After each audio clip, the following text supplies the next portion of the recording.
वाकदान संपन्न नहीं हो सकता।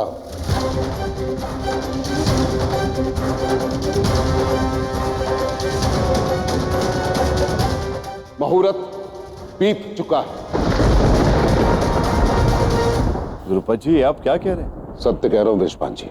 वागदान टल चुका है, उसका मुहूर्त टल चुका है। अगले 5 दिनों तक कोई शुभ मुहूर्त नहीं है। अब जो भी होगा छठे दिन ही होगा।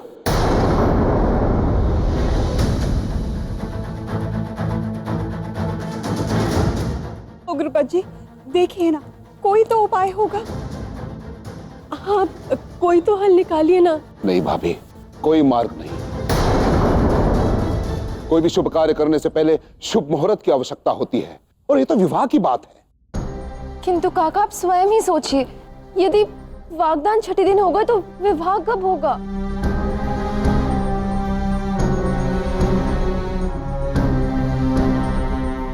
राधा बेटिया, मैं तुम्हारी व्यथा समझ सकता हूं, परंतु मैं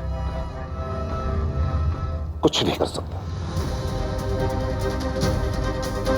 विवाह की तिथि आगे बढ़ चुकी है, हमारे पास कोई मार्ग शेष नहीं है। यह विवाह अब इस तिथि में नहीं हो सकता।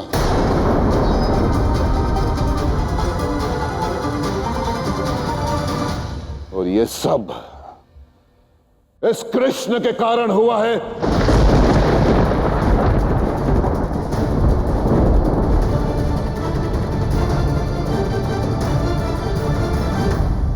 विवाह का इतना बड़ा कार्य, उसके लिए उच्च स्थिति की आवश्यकता होती है, पर्याप्त समय की आवश्यकता होती है। मैंने पहले ही कहा था कि विचार विमर्श कर लीजिए, 10 दिन में इस विवाह का निर्णय ले लीजिए, परंतु मेरी किसी ने नहीं सुनी। अब देख लीजिए क्या हुआ।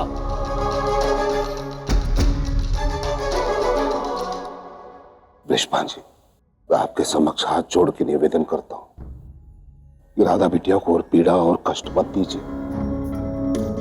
उसकी व्यथा मैं समझ पा रहा हूं, आप भी समझिए। 3 माह के पश्चात यही विवाह धूमधाम से मना लीजिए। हमारे पास कोई और शेष मार्ग नहीं है। मार्ग है उग्रपद काका।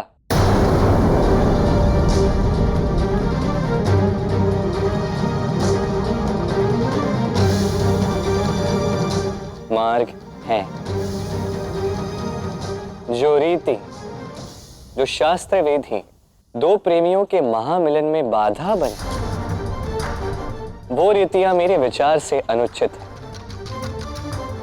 मेरे विचार से इस वागदान का ना होना ही उचित है उग्रपद का। एक शब्द नहीं सुना आप सबने इसकी अशुभ वाणी। वागदान हमारे सहस्त्रों वर्षों पुरानी रीत है जो कभी नहीं बदलेगी।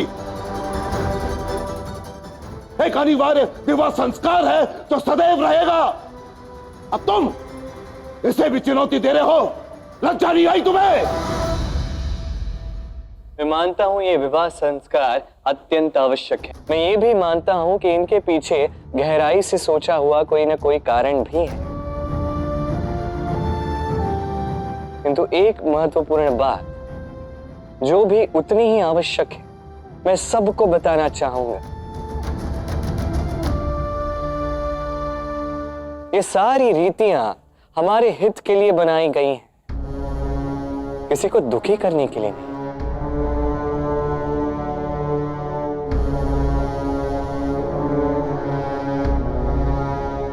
आपसे अनुरोध करता हूं वृषभान काका, आप समझने का प्रयास कीजिए। सोचिए, यदि ये विवाह नहीं हुआ तो सभी दुखी हो जाएंगे काका।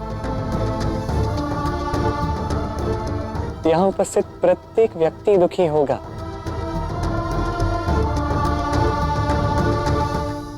और सर्वप्रथम हमारी राधा दुखी होगी।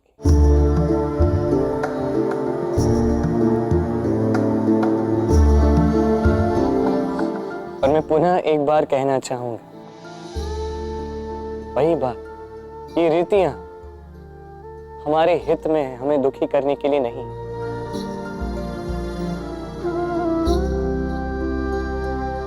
क्या कोई रीति हमारी प्रसन्नता से बड़ी हो सकती है?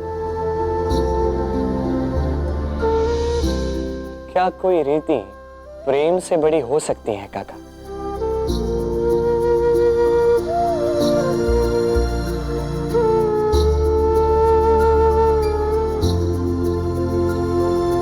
और ये वागदान क्या है? ये वागदान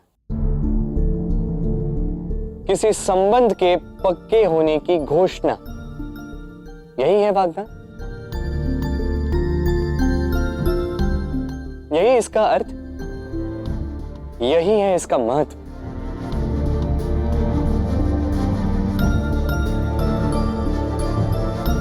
तो राधा और कृष्ण के प्रेम की घोषणा तो पहले ही हो चुकी है, सब जानते हैं इसके विषय में।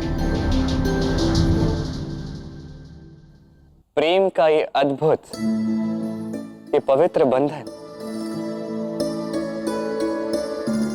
हमें पहले ही एक सूत्र में बांध चुका है। अब यदि ये वागदान ना हो तो भी क्या अंतर पड़ता है? साध्य तो विवाह है ना, साधन साध्य से बड़ा कब से हो गया? क्या कोई मुझे बता सकता है?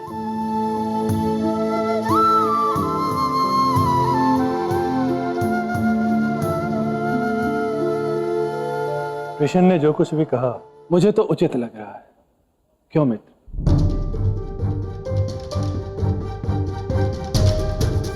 हाँ अरे, कृष्ण का तर्क सही प्रतीत हो रहा है।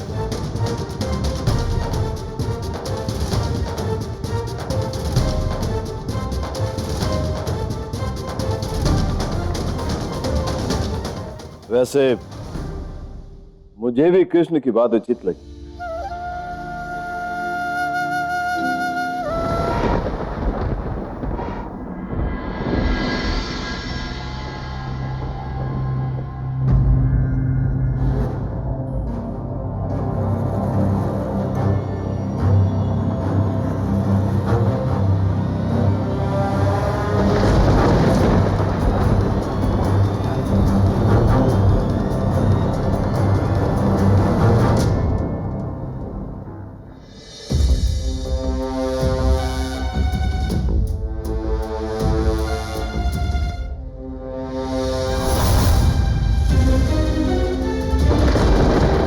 कौन हो तुम?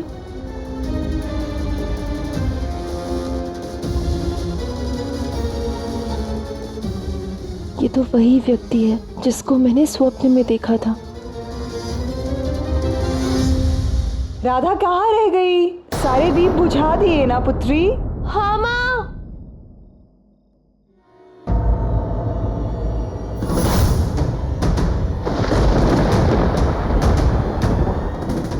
क्या था ये सब?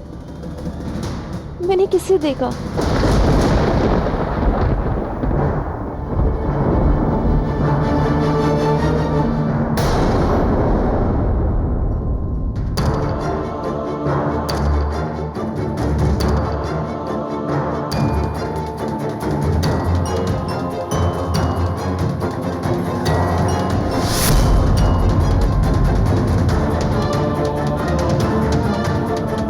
मैंने कुछ ऐसा देख लिया जो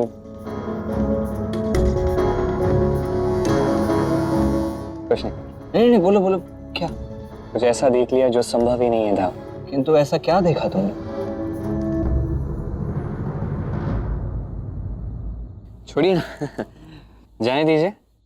मैं बस ऐसा सोच रहा था कि अब मनुष्य योनि में भी राधा और कृष्ण का विवाह होने जा रहा है, तो क्यों ना यहाँ भी मैं एक साधारण मनुष्य की भांति ये विवाह का अनुभव कर लूं। देखो, ये सब मैं समझता हूँ कान, किंतु इस क्षण कुछ तो अवश्य ऐसा है जो तुम्हें चिंतित कर रहा है, जो तुम्हारी चिंता का कारण बना हुआ है। और मैं तुम्हारा दाऊ, तो भला मैं तुम्हें चिंतित देख सकता हूँ क्या? देख सकता हूँ?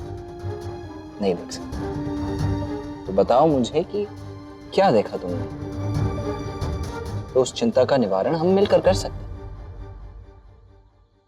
चिंता तो होगी ही ना था।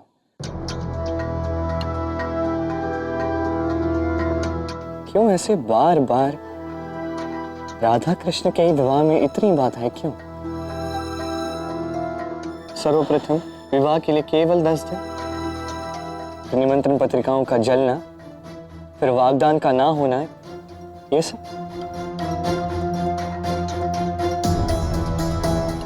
सब संयोग प्रतीत नहीं होता। बात तो तुम उचित कह रहे हो कान्हा, किंतु क्या नारायण अपने अनंत ज्ञान से इन सब के पीछे का कारण ज्ञात नहीं कर सकते? नहीं कर सकते। मनुष्य योनि में प्रेम सिखाने आया हूं। यहाँ हर एक क्षण मुझे एक साधारण मनुष्य की भांति ही बताना होगा। यदि मैं वर्तमान में जीकर प्रेम का अनुभव नहीं करूंगा, औरों को क्या सिखाऊंगा?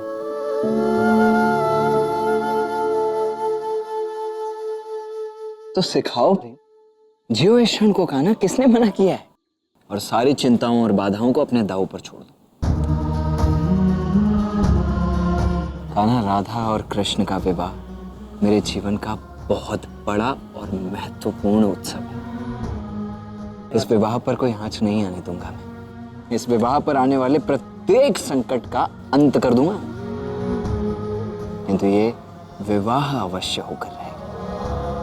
और अब ये मेरा दृढ़ निश्चय है, ठीक है? तो तुम्हें चिंतित होने की बिल्कुल आवश्यकता नहीं है।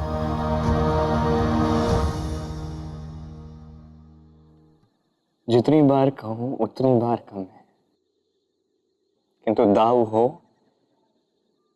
तो आप जैसे हो, अन्यथा ना हो।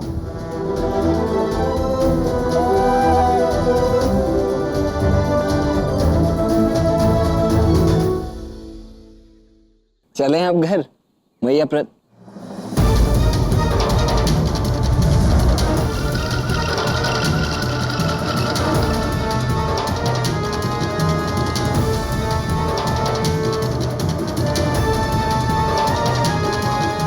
अब क्या हुआ कान्हा? राधा, अपने और अपने परिवार के लिए मुझे ये पाप करना पड़ रहा है कृष्ण, और अपनी राधा को बचा लो।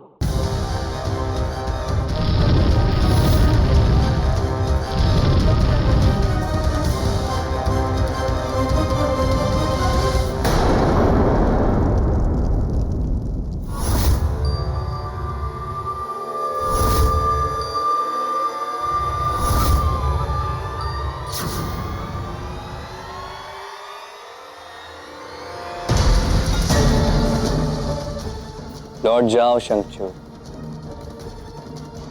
तुम्हारे असुरत्व में तुम्हारा सूरत्व स्पष्ट झलक रहा है। जो भी तुमने किया उसके पीछे तुम्हारा उद्देश्य बुरा नहीं था, किंतु जो पहले किया वो तो 100% गलत ही था। मुंजावन को अग्नि लगाकर मैं पहले ही महापाप कर चुका हूं। हे महापुरुष, अब यदि आप अपना वास्तविक स्वरूप दिखाने की कृपा करें तो कदाचित मुझे भी महाप्रायश्चित करने का अवसर प्राप्त हो जाएगा।